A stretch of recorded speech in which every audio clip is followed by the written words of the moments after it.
Good morning, नमस्कार दोस्तों। इस वीडियो में हम जितने प्रश्न देखेंगे पूरे डिटेल में और एक्स्ट्रा फैक्ट के साथ में। अगर आपको इस वीडियो का पीडीएफ चाहिए तो हमारे टेलीग्राम ग्रुप को ज्वाइन कर लीजिए, जिसका लिंक इस वीडियो के डिस्क्रिप्शन में मिल जाएगा। आप वहां से आसानी से डाउनलोड कर पाएंगे। तो चलिए ज़्यादा समय न लेते हुए चालू करते हैं आज की वीडियो का पहला प्रश्न। Maharashtra governor Bhagat Singh Koshyari has been given additional charge of state, यानी कि महाराष्ट्र के राज्यपाल भगत सिंह कोश्यारी को किस राज्य का अतिरिक्त प्रभार दिया गया है? तो दिया गया है ऑप्शन नंबर सी, यानी कि गोवा का। जो भगत सिंह कोश्यारी है प्रेजेंट टाइम पर महाराष्ट्र राज्य के राज्यपाल हैं। अब देखिए, महाराष्ट्र के राज्यपाल के रूप में पिछले साल यानी कि 2019 के सितंबर में सी विद्यासागर राव की जगह पर ये चुने गए थे। अब देखिए दोस्तों, जो इनका पॉलिटिकल करियर चालू होता है वो भारतीय जनता पार्टी के साथ चालू होता है और इनको पहली बार 2008 में भारतीय जनता पार्टी की तरफ से राज्यसभा में भेजा गया था। अब देखिए, जो पिछली बार लोकसभा का चुनाव हुआ था 2014 में दोस्तों, और उस लोकसभा चुनाव में ये नैनीताल सीट से जिन्होंने जीत हासिल की और ये सांसद पहुंचे थे। ओके दोस्तों, हम जानेंगे किसके बारे में, तो जान लेते हैं हम गोवा राज्य के बारे में, क्योंकि गोवा के अतिरिक्त राज्यपाल के रूप में नियुक्त किए गए हैं दोस्तों। अब देखिए, जो गोवा है उसकी राजधानी कहाँ है? Panaji. Chief minister Pramod Sawant. Governor दोस्तों अभी कोई नहीं है, आपको इसे पता होगा। पार्लियामेंट में सीटें कितनी है? राज्यसभा की 1 और लोकसभा की 2। अब देखिए, राज्य बना कब था? तो 30 मई 1987 को। और किस हाई कोर्ट के अंडर में आता है? तो बॉम्बे हाई कोर्ट के अंडर में आता है। अब देखिए दोस्तों, जो इसका एक कार्यालय है वो गोवा में है, वहाँ से इसका काम चलता है। अब देखिए, इसका राज्य पक्षी का है रूबी थ्रोटेड येलो बुलबुल। पशु गौर, पेड़ मैटी और फूल है प्लेमेरिया रूब्रेशन दोस्तों। ठीक है। अब देखिए दोस्तों, आपसे रिक्वेस्ट है, अनुरोध है कि जो भी दोस्त इस चैनल पर नए हो चैनल को अभी सब्सक्राइब कर दे और वीडियो को लाइक कर दे। अगर आपको वीडियो अच्छी ना लगे तो जरूर डिसलाइक कर दीजिएगा। आपने डिसलाइक क्यों किया ये अवश्य बताइएगा। ओके, अगला प्रश्न देखते हैं। The Union Home Ministry has recently approved the renaming of which railway station to Banaras, यानी कि केंद्रीय गृह मंत्रालय ने हाल ही में किस रेलवे स्टेशन का नाम बदलकर बनारस को करने की मंजूरी दी है? दोस्तों दी गई है ऑप्शन नंबर डी, यानी कि मंडुआडीह रेलवे स्टेशन का नाम बदलकर अब क्या कर दिया जाएगा? तो बनारस कर दिया जाएगा। अब देखिए, नाम बदला किसने? तो नाम बदलने की मशीन कौन है? उत्तर प्रदेश सरकार। और उसने अपना एक और रेलवे स्टेशन, इसका नाम है मंडुआडीह रेलवे स्टेशन, इसका नाम बदलकर क्या करिए दोस्तों? बनारस कर दिया। अब देखिए, जो हमारे नरेंद्र मोदी प्रधानमंत्री दोस्तों कहाँ से सांसद चुने गए हैं? तो वो चुने गए हैं वाराणसी से। आप दोस्तों फर्क समझिएगा, वाराणसी और बनारस। ओके। अब देखिए, एक और रेलवे स्टेशन है जिसका उत्तर प्रदेश सरकार ने कुछ दिन पहले नाम बदला था, उसका क्या नाम है? तो उसका नाम रख दिया दोस्तों पंडित दीनदयाल उपाध्याय जंक्शन। पहले क्या नाम हुआ करता था? तो मुगल सराय जंक्शन इसका पहले नाम हुआ करता था। ओके दोस्तों, आपको याद हो गया होगा। अब देखते हैं अगला प्रश्न। Which former special director of CBI has been appointment as the new director general of border security force, यानी कि CBI के किस पूर्व विशेष निदेशक को सीमा सुरक्षा बल का नया महानिदेशक नियुक्त किया गया है? तो नियुक्त किया गया ऑप्शन नंबर सी, यानी कि राकेश अस्थाना को। अब ये हैं कौन? तो ये 1984 बैच के एक IAS अधिकारी हैं। अब देखिए दोस्तों, जब ये अपना कार्यभार संभालेंगे, उस कार्यभार संभालने की तारीख से 31 जुलाई 2021 तक इस पद पर ये बन रहने वाले हैं, लगभग 1 सालों के अंदर में। अब देखिए, प्रेजेंट टाइम पर जो राकेश अस्थाना है नागरिक उड्डयन सुरक्षा ब्यूरो के महानिदेशक के पद पर ये बने हुए हैं, और इसी के साथ साथ ये नारकोटिक्स कंट्रोल ब्यूरो के महानिदेशक के अतिरिक्त प्रभार के रूप में भी ये काम कर रहे हैं। कौन? तो राकेश अस्थाना। इनको बॉर्डर सिक्योरिटी फोर्स यानी कि BSF का नया महानिदेशक नियुक्त किया गया है। आपको इतना याद करना होगा। अब जानेंगे दोस्तों किसके बारे में? तो BSF के बारे में। अब देखिए, जो BSF इसका मोटो क्या है? तो मोटो है जीवंत पर्यंत कर्तव्य, यानी कि ड्यूटी अनटू डेथ। इसकी स्थापना हुई थी 1 दिसंबर 1965 को। इस मिनिस्टर कौन रिस्पॉन्सिबल हैं? तो दोस्तों अमित शाह इसके रिस्पॉन्सिबल हैं। और अमित शाह मंत्री कौन से हमारे? तो गृह मंत्री। अब देखिए, जो दोस्तों जो BSF है वो सीधे सीधे रिपोर्ट करती है किसको? तो हमारे गृह मंत्री को। इसका हेडक्वार्टर कहाँ है? तो न्यू दिल्ली में। और इसके दोस्तों प्रेजेंट टाइम के डायरेक्टर जनरल कौन है? तो राकेश अस्थाना, जिनके बारे में ये प्रश्न है। और अगर आपको इस वीडियो का PDF चाहिए तो हमारे टेलीग्राम ग्रुप को ज्वाइन कर लीजिए दोस्तों, वहाँ से आपको PDF आसान तरीके से मिल जाएगा। नेक्स्ट क्वेश्चन देखते हैं 4 नंबर के लिए। Who has been appointment the governor of Meghalaya recently, यानी कि हाल ही में मेघालय का राज्यपाल किसे नियुक्त किया गया है? तो नियुक्त किया गया है ऑप्शन नंबर ए, यानी कि सत्यपाल मलिक को दोस्तों। अब देखिए इससे पहले ये किस राज्य के राज्यपाल थे, तो गोवा राज्य के दोस्तों ये राज्यपाल थे इससे पहले। अब देखिए गोवा के राज्यपाल खत्म हुए तो वहाँ का अतिरिक्त प्रभार किसको दिया गया राज्यपाल के रूप में, तो भगत सिंह कोश्यारी को, जिसका रूप में दोस्तों प्रश्न था पहले नंबर वाला, आपको याद करना होगा। अब देखिए इनको पहली बार गवर्नर किस राज्य का बना गया था, तो बिहार राज्य का पहली बार गवर्नर बने थे और वहाँ से सीधे इनको जम्मू और कश्मीर भेज दिया गया था। कब, तो अगस्त 2018 से लेकर अक्टूबर 2019 तक ये जम्मू और कश्मीर के राज्यपाल के रूप में दोस्तों ये रहे थे। और इनके कार्यकाल के अंदर में ही जो जम्मू और कश्मीर से धारा 370 और दोस्तों अनुच्छेद 35A हटा दिया गया इनके कार्यकाल के अंदर में दोस्तों, आपको इतना याद करना होगा। और इनके बाद जम्मू कश्मीर को ये हटे तब ये गोवा के बन गए और गोवा के बाद अब कहाँ के बन गए, मेघालय के बन गए दोस्तों।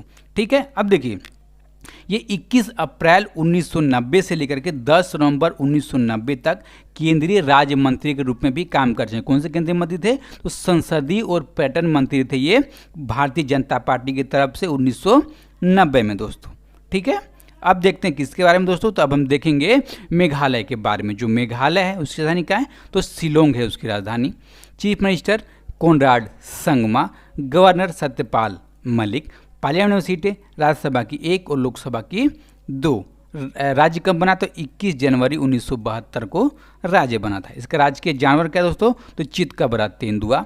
पक्षी क्या है दोस्तों, और फूल क्या है, लेडीज सिल्पन ऑर्चिड, और पेड़ है गमारी का पेड़। ओके, नेक्स्ट क्वेश्चन देखते हैं 5 नंबर के लिए। Who was appointment the CEO of Go Air, यानी कि गो एयर का CEO किसे नियुक्त किया गया, तो नियुक्त किया गया ऑप्शन नंबर बी यानी कौशिक खोना का।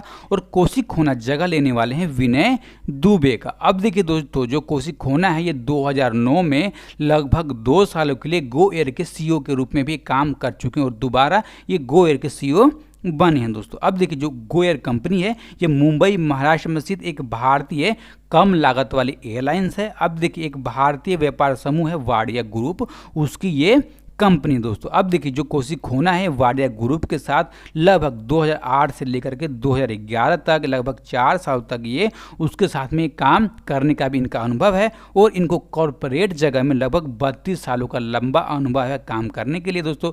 और इसीलिए गो एयर का इनको फिर से CEO नियुक्त किया गया है। ठीक है, अब हम जानेंगे गो एयर के बारे में। जो गो एयर दोस्तों इसकी स्थापना कब हुई थी, तो इसकी स्थापना हुई थी 2005 में। अब देखिए इसकी फ्लाइटें उड़नी कब चालू हो गई, तो 4 नवंबर 2005 से इसकी फ्लाइटें उड़नी चालू हो गई। ठीक है, अब देखिए इसकी पेरेंट कंपनी कौन सी है, तो वाडिया ग्रुप जैसे आपने देखा, और इसका हेडक्वार्टर है मुंबई में और इसके फाउंडर एंड प्रेजेंट टाइम के मैनेजिंग डायरेक्टर हैं जे वाडिया और CEO हैं कौशिक खोना। ओके, नेक्स्ट क्वेश्चन 6 नंबर के लिए।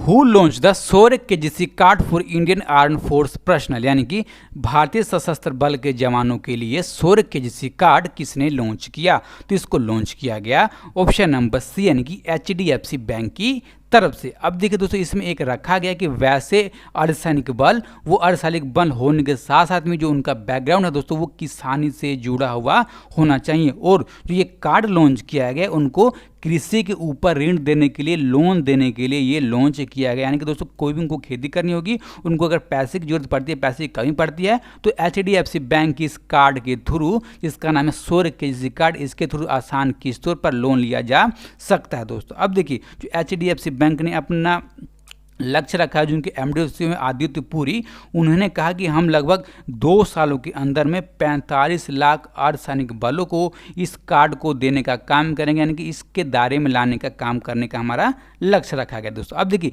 जो अर्धसैनिक बल इस कार्ड को ले लेगा, पहले उसको 2 लाख तक का बीमा हुआ करता था, लेकिन अब ये बीमा कितना लाख का हो गया, तो अब बीमा इसको बढ़ा करके 10 लाख तक का कर दिया। अगर उनकी मृत्यु हो जाती है किसी कारणवश तो उनके परिवार को बीमा के तौर पर 10 लाख की राशि दी जाएगी HDFC बैंक की तरफ से दोस्तों।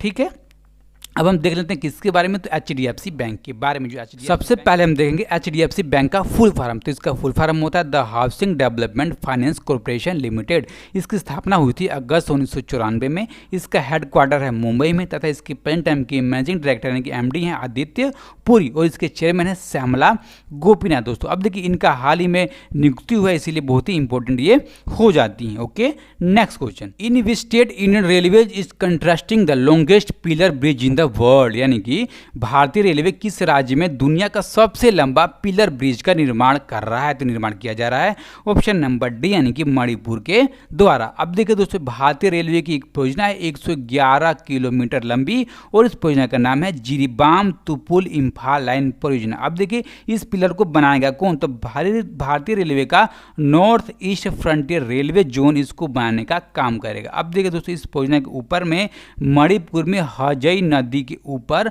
280 मीटर के रेडियस में इस पुल का निर्माण किया जा रहा है। अब देखिए इसकी लंबाई कितनी, इसकी ऊंचाई कितनी? दोस्तों इसकी ऊंचाई है 141 मीटर की इसकी ऊंचाई है और विश्व का सबसे ऊंचा पिलर ब्रिज हो जाएगा जब ये दोस्तों बन जाएगा। ठीक है, अब देखिए प्रेजेंट टाइम पर कितने का रिकॉर्ड है? तो प्रेजेंट टाइम पर 139 मीटर का रिकॉर्ड है। अब देखिए ये पिलर ब्रिज है कहाँ पर? दोस्तों ये पिलर ब्रिज रेलवे का ये है माला देश में, आपको पता होगा। ठीक है, अब देखिए जो ब्रिज है इसकी लंबाई कितनी रहने वाली? तो इसकी लंबाई है 703 मीटर की इसकी लंबाई है। अब देखिए यह पुल मणिपुर की राजधानी इम्फाल उससे लगभग 65 किलोमीटर पश्चिम में नोनी जिले के मारेचिंग गांव के पहाड़ी में ये स्थित है, यानी कि वहां पर इसको बनाया जा रहा है दोस्तों। अब देखिए इस परियोजना को, जो परियोजना क्या नाम है इसका? तो जिरीबाम तुपुल इम्फाल लाइन परियोजना, इसको भारत सरकार ने कहा है कि 2022 तक इसको हम पूरा कर लेंगे। अब देखिए दोस्तों, इस जो परियोजना है इसमें टोटल 45 सुरंग बनाया जाएगा और जिसमें से जो 12 नंबर का सुरंग होगा वो सबसे लंबा सुरंग होगा। कितने किलोमीटर लंबाई होने वाली है? तो 10.280 किलोमीटर की लंबाई का 12 नंबर का जो सुरंग है वो उसकी लंबाई दोस्तों रहने वाली है। ठीक है, अब हम जानते हैं दोस्तों किसके बारे में? तो हम जान लेते हैं इंडियन रेलवे के बारे में। जो इंडियन रेलवे स्थापना कब हुई थी? तो 8 मई 1845 को। हेडक्वार्टर का है न्यू दिल्ली। ठीक है, अब देखिए दोस्तों, इसके रेल के राज्य मंत्री कौन है? तो सुरेश अगनाडी। इसके चेयरमैन कौन है? तो विनोद कुमार यादव। और रेल मंत्री आप जानते हैं पीयूष गोयल। बहुत ये सोशल नेटवर्क पर एक्टिव रहते हैं इसलिए आपको याद होगा। ओके, नेक्स्ट क्वेश्चन देखते हैं 9 नंबर के लिए। Name the person who written the book titled full spectrum India's wars 1972 to 2020, यानी कि उस व्यक्ति का नाम बताइए जिसने फुल स्पेक्ट्रम इंडियाज वार्स 1972 से 2020 नामक पुस्तक को लिखा है। तो इसको लिखा गया ऑप्शन नंबर से, यानी कि अर्जुन सुब्रमण्यम की तरफ से इस किताब को लिखा गया। अब देखिए दोस्तों ये हैं कौन?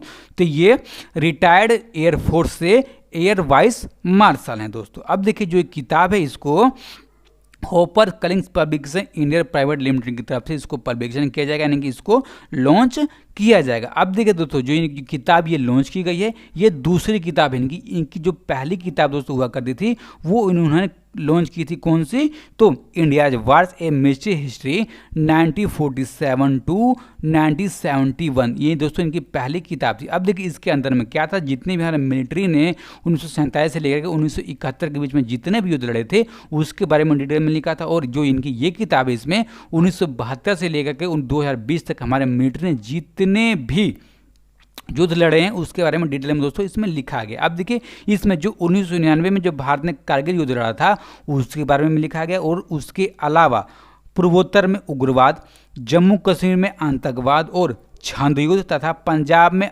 अलगाववादी हिंसा हुई थी। और दोस्तों भारतीय शांति सेना के बारे में भी इसमें डिटेल में लिखा गया। और इसके अलावा श्रीलंका और नियंत्रण रेखा तथा दोस्तों जो हमारी वास्तविक नियंत्रण रेखा है उसके बारे में भी इसमें अच्छी तरीके से लिखा गया। दोस्तों बहुत ही इंपॉर्टेंट किताब है, इसीलिए आप इसके सारे फैक्ट याद कर लीजिएगा दोस्तों। अब देखिए जो अर्जुन सुब्रमण्यम थे जब दोस्तों इंडियन एयरफोर्स में थे तब ये कौन से पायलट थे दोस्तों? तो इन्होंने MiG-21 और मिराज 2000 के दोस्तों पायलट थे और ये भी इनको चलाने का ये काम करते थे। ओके, नेक्स्ट क्वेश्चन देखते हैं 10 नंबर के लिए। Which cabinet minister and former cricketer in the UP government has dead due to corona, यानी कि यूपी सरकार में किस केंद्रीय मंत्री एवं पूर्व क्रिकेटर का कोरोना के कारण निधन हो गया? दोस्तों निधन हो गया है ऑप्शन नंबर बी, यानी कि चेतन चौहान का कोरोना के कारण निधन हो गया दोस्तों। अब देखिए पूर्व में क्रिकेटर थे तो दोस्तों आपको पता होना चाहिए जो हमारे सुनील गावस्कर हैं तो उनके साथ में दोस्तों ये क्रिकेट खेलने का काम करते थे। और इन्होंने टेस्ट मैचों में 10 शतक लगाए हैं और टेस्ट मैचों में लगभग 3000 से ज़्यादा इन्होंने रन बनाने का काम किया दोस्तों। अब देखिए टेस्ट मैच खेले कितने? तो टेस्ट मैच टोटल इन्होंने 40 खेला है। ठीक है। अब देखिए दोस्तों, जैसे आप जान रहे हो कि कैबिनेट मंत्री रह चुके हैं उत्तर प्रदेश सरकार में दोस्तों, जो प्रेजेंट टाइम की जो सरकार है उसमें भी एक कैबिनेट मंत्री थे, और ये उत्तर प्रदेश सरकार की तरफ से इनके मंत्री के तौर पर दूसरे ऐसे मंत्री हैं जिनकी मृत्यु कोरोना के कारण हुई है। कितने साल की एज में? तो 73 साल की एज में इनकी मृत्यु हो गई कोरोना के कारण दोस्तों, ठीक है। अब देखिए, जो चेतन चौहान है, इनका जन्म 31 जुलाई 1947 को हुआ था, और ये भारतीय जनता पार्टी के टिकट से साल 1991 में अमरोहा में चुनाव लड़े, और वहां से वो सांसद में पहुंच गए थे दोस्तों, ठीक है। कहां से? तो अमरोहा से सांसद चुने गए थे 1991 में। ओके, अब हम देखेंगे जो हमने कल के वीडियो में प्रश्न पूछा था दोस्तों, पूछा था ईरान ने हाल ही में किस देश को बड़ा झटका देते हुए चाबहार रेल परियोजना से बाहर कर दिया दोस्तों? किसको कर दिया? तो अपने देश यानी कि भारत को कर दिया। अब देखिए, इस प्रश्न का सही जवाब हमारे सारे के सारे दोस्तों ने दिया है। क्या नाम है उनके? तो विजय कुमार, कुणाल कुमार सिंह, प्रिंस विश्वकर्मा, पूजा पाठक, भोला शंकर, अमन कुमार, अखिलेश क्रिएशन और छोटू आर्यन। इन सब दोस्तों ने इस प्रश्न का सही जवाब दिया है। अब हम देखेंगे आज का प्रश्न, और दोस्तों और इस प्रश्न के बारे में आपको जितना ही पता होगा सारा का सारा आप लिख दीजिएगा, और अगर आप लिख देते हैं तो आपको याद हो जाएगा। ओके, और आपसे रिक्वेस्ट है दोस्तों कि इस वीडियो को ज़्यादा से ज़्यादा लोगों तक पहुँचाएँ, क्योंकि उनकी भी हौसला अफजाई होते रहे और वो भी दोस्तों मन लाकर उनको भी पढ़ते रहें। ओके, और अपने और अपनों का ख्याल रखिए। नमस्कार, धन्यवाद।